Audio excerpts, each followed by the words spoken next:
Do you know there is 6.6 million people in this world?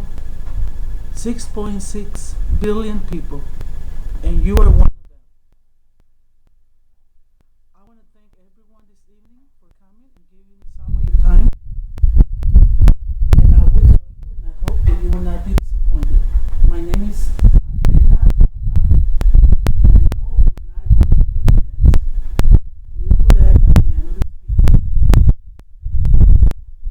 Well, do you know that 3 years ago, I found myself walking down the streets of New York, hungry and barefoot.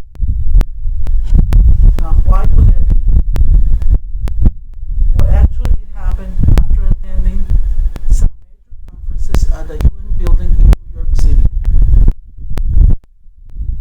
is at these places where you get to meet people, where you get to interact with them, and hear from public figure-speaking people that take part and participate, and giving you statistics of what is happening around the world.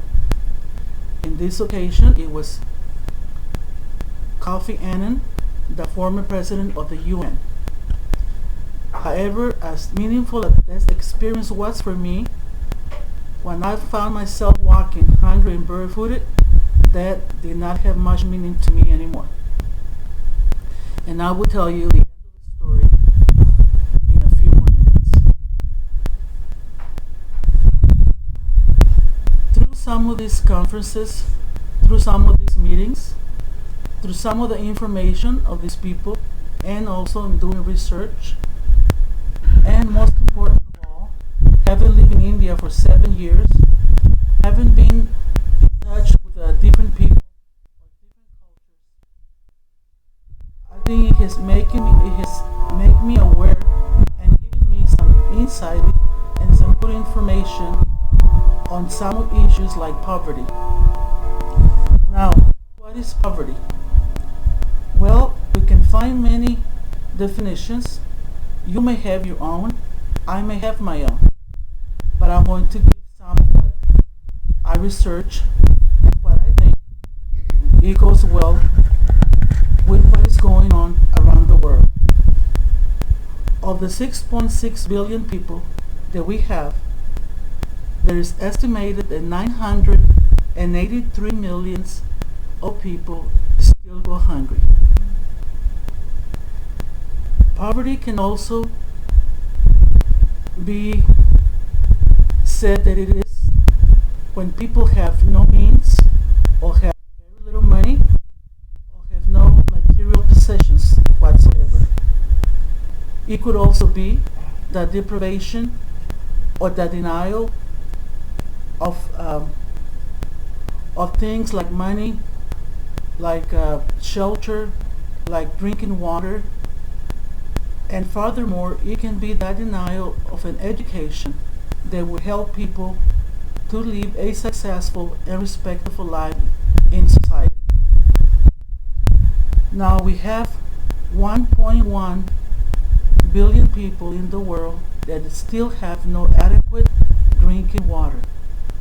We also find ourselves with 2.6 billion people that lack sanitation.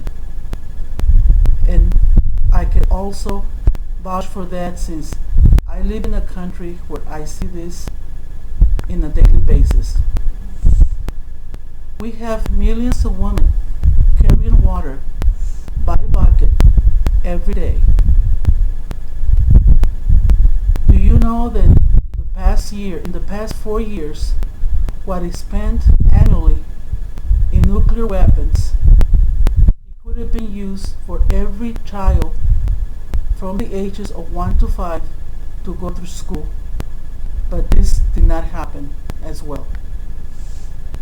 We have, in the time that it has taken me to prepare this speech, we could say that an estimated amount of 48,000 children would have died due to starvation, and that means one child every 6 seconds.